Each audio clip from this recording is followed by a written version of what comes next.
Hello दोस्तों, आज Alka super gas paper का हम सब डिस्कशन कर रहे हैं।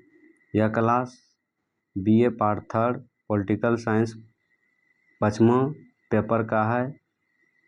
फर्स्ट नंबर क्वेश्चन है, लोक प्रशासन की परिभाषा दें और इसकी प्रकृति की विवेचना करें। दूसरा पूछा गया है, लोक प्रशासन एक कला है या विज्ञान या दोनों, विवेचना कीजिए। ये तीसरा क्वेश्चन पूछा गया है, लोक प्रशासन विज्ञान से अधिक कला है, इसकी विवेचना करें। इसका आंसर है, लोक प्रशासन शब्द दो शब्दों से मिलकर बना है, एड और मिनिस्ट्रेस। इन दोनों का संयुक्त अर्थ होता है कि कार्य का प्रबंध करना। जनता स्वयं शासन नहीं करती, बल्कि इसके द्वारा चुने गए सरकार द्वारा कार्यों का संपादन होता है। इसलिए लोक प्रशासन का सीधा संबंध सरकार से होता है। प्रशासन की समस्या सरकार के 3 शाखाओं से संबंधित है। सबसे पहले व्यवस्थापिका, कार्यपालिका और न्यायपालिका।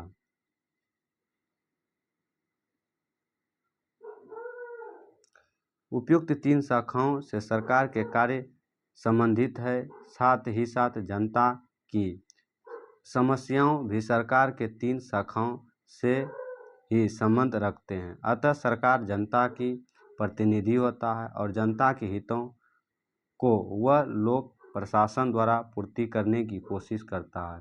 लोक प्रशासन की यह शाखा है कि जनता के कौन कौन सी समस्याएं हैं। इस संबंध में डेमार्क ने कहा है कि प्रशासन का संबंध सरकार से के क्या और कैसे से है। परिभाषा है, लोक प्रशासन को अच्छी तरह से स्पष्ट करने के लिए विभिन्न विद्वानों ने इसके ढंग से परिभाषित किया है, जो निम्नलिखित और प्रमुख है। साइमन के कथानुसार लोक प्रशासन का संबंध सरकार की केवल प्रकाशीय शाखा से है। वुड्रो विल्सन के अनुसार लोक प्रशासन विधि अथवा कानून को विस्तृत एवं क्रमबद्ध रूप से कार्यान्वित करने का नाम है। कानून की कार्यान्वित करने की प्रत्येक क्रिया एक प्रकाशिक क्रिया है।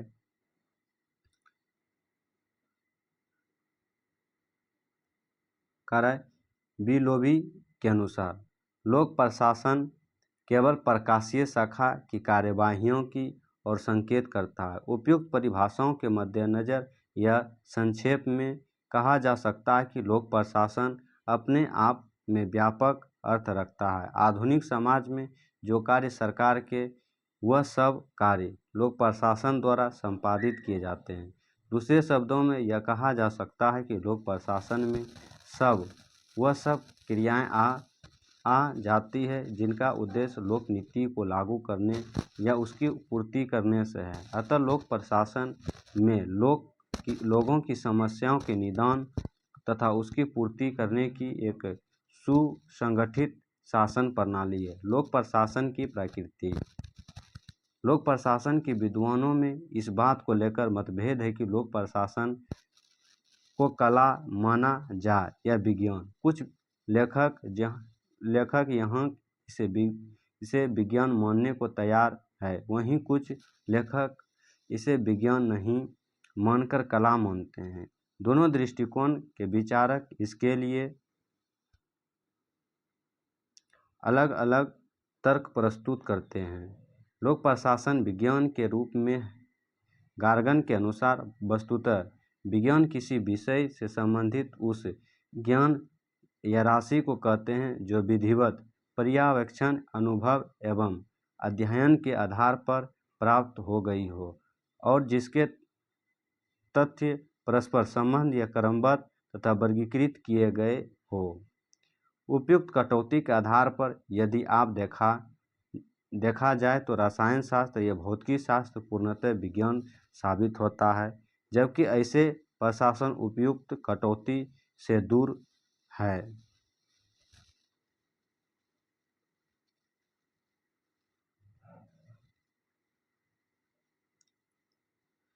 परंतु प्रत्येक विज्ञान भी तो ऐसा नहीं होता जिसकी भविष्यवाणियां 100% सही बैठती हो।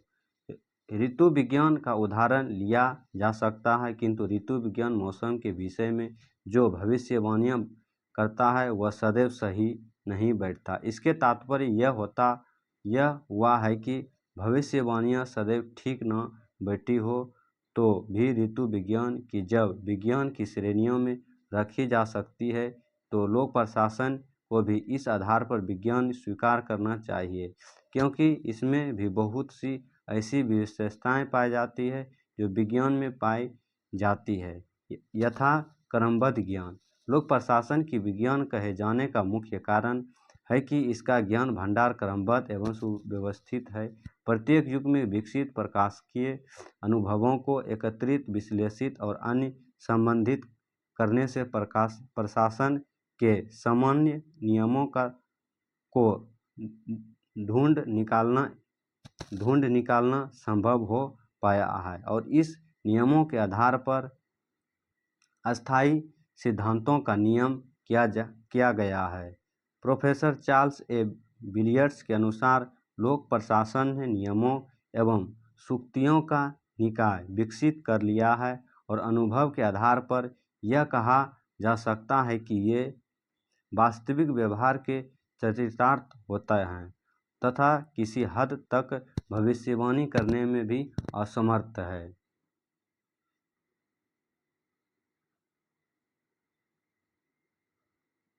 अध्ययन की वैज्ञानिक प्रणाली। लोक प्रशासन पर अध्ययन की वैज्ञानिक प्रणाली लागू की जा सकती है। इस विषय में तथ्यों का संकलन कर उसका विश्लेषण किया जा सकता है। इसमें परस्पर संबंध एवं समन्वय स्थापित किया जा सकता है और कुछ निष्कर्षों पर पहुंचाया जा सकता है। किंतु कुछ आलोचकों का मत है कि लोक प्रशासन के तथ्यों को पृथक नहीं किया जा सकता, प्रयोग नहीं किया जा सकता अथवा निरीक्षण द्वारा निकाले गए निष्कर्षों का सत्यापन नहीं किया जा सकता। किंतु यहाँ यह कहा जा सकता है कि पिछले 50 वर्षों में निरीक्षण तथा प्रयोग ने पर्यावरण सामग्री पतन की है, जिससे नए निष्कर्ष निकाले जा सकते हैं तथा भूतकाल की धारणाओं का सत्यापन किया जा सकता है। अतएव लोक प्रशासन को विज्ञान की संज्ञा दी जा सकती है। सिद्धांतों में निश्चितता तथा एकरूपता। भौतिक विज्ञानों की भौतिक लोक प्रशासन में निश्चितता का अंश रहता है। इसके भी कुछ नियम और सिद्धांत विकसित हुए हैं जो शाश्वत और एकरूप है। समय और स्थान की विभिन्नताओं के बावजूद वे अपरिवर्तनशील है। बजट कर्मचारियों की भांति पदोन्नति इत्यादि के संबंध में निश्चित नियमों का विकास हुआ है, जिसकी अवहेलना से प्रशासन पर उल्टा प्रभाव पड़ता है। प्रोफेसर साइमन ने तो कई सिद्धांतों की खोज की जिसके आधार पर प्रशासनिकीय व्यवहार के संबंध में भविष्यवाणी की जा सकती है। प्रकाशकों के व्यवहार अनुभवों से भी लोक प्रशासन में कुछ सिद्धांतों का विकास हुआ है। पी फनक का कहना बिल्कुल ठीक है। यदि समस्याओं के समाधान के तरीके के बारे में विशेषज्ञों से पर्याप्त मात्रा में मैत्य का पाया जाना ही विज्ञान का लक्षण है, तो लोक प्रशासन अवश्य ही विज्ञान होने का दावा कर सकता है। लेकिन कुछ ऐसे भी तर्क प्रस्तुत किए गए हैं कि लोक प्रशासन को विज्ञान नहीं माना जा सकता है यथा लोक प्रशासन से निश्चितता का अभाव है। पाया जाता है कि लोक प्रशासन के नियम व सिद्धांत निश्चित नहीं हैं, वे स्थान और कला के अनुसार बदलते रहते हैं। इसका कारण यह है कि लोक प्रशासन के विषय मनुष्य है, जो अपनी भावुकता, संवेदन और संकीर्णता से निर्देशित होता रहता है। फलतः लोक प्रशासन में निश्चित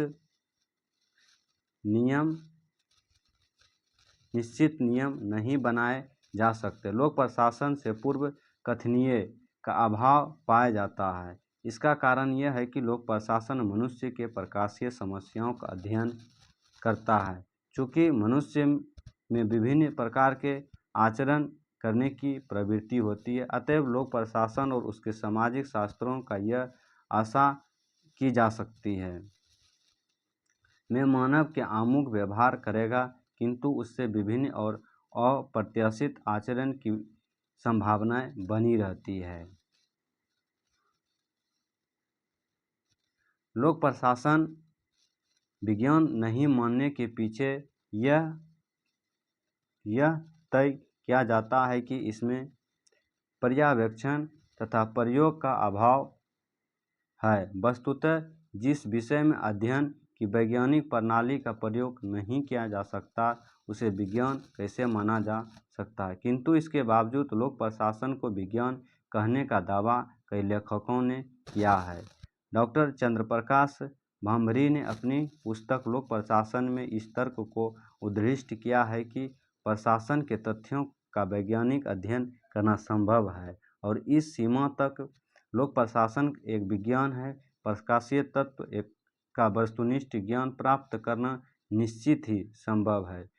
चार्ल्स ए बेयर्स ने तर्क दिया है कि यदि विज्ञान शब्द का प्रयोग उस यथार्थ ज्ञान भंडार के लिए किया गया हो तो अनुभव और पर्यवेक्षण द्वारा किया जाता है अथवा उन नियमों के समूहों के लिए किया गया हो जो अनुभव से प्राप्त किया गया हो तथा जिसके विषय में भविष्यवाणियाँ की जा सकती हो तो निश्चित हो लोक प्रशासन उतना ही विज्ञान है जितना कि अर्थशास्त्र अथवा मनोविज्ञान अथवा जीव विज्ञान जो इतिहास और राजनीति की तुलना में अधिक विज्ञान करना है। लोक प्रशासन कला के रूप में लोक प्रशासन को अनेक विद्वानों ने कला माना है। वस्तुतः प्रशासन का अभिप्राय किसी विशेष उद्देश्य को पूरा करने हेतु विभिन्न व्यक्तियों से काम करवाना और काम लेना है। इसमें क्रियापक्ष की प्रधानता प्रशासन में वही व्यक्ति सफल हो सकता है जो दूसरे से कम करवाने का ढंग जानता हो। अतः प्रशासन एक कला है क्योंकि यह सिद्धांत की अपेक्षा अभ्यास पर विशेष बल देती है। कई लोक प्रशासन के लेखकों ने लोक प्रशासन की कला ही मानता है। L.A. हेड्स ने कहा है कि लोक प्रशासन असल में विज्ञान है या नहीं यह बात भविष्य में निर्णय लेने के लिए छोड़ देना चाहिए, परंतु वर्तमान में यह कला अवश्य है कि आल्बर्ट ट्विक्स का कहना है कि संक्षेप में प्रशासन एक ललित कला है। D.V.Ayers फ्रैंकिया के अनुसार लोक प्रशासन एक कला है क्योंकि प्रायः यह देखा गया है कि प्रशासन परीक्षण द्वारा बनाए जा सकते हैं न कि पैदा होते हैं। लोक प्रशासन एक कला है ऐसे कहने के पीछे एक तर्क प्रस्तुत किए गए हैं। डॉक्टर बिक्केश्वर प्रसाद सिंह ने अपनी पुस्तक लोक प्रशासन में ऐसे 5 तरीकों को रखा है जिसमें यह सिद्धांत होता है कि लोक प्रशासन एक कला है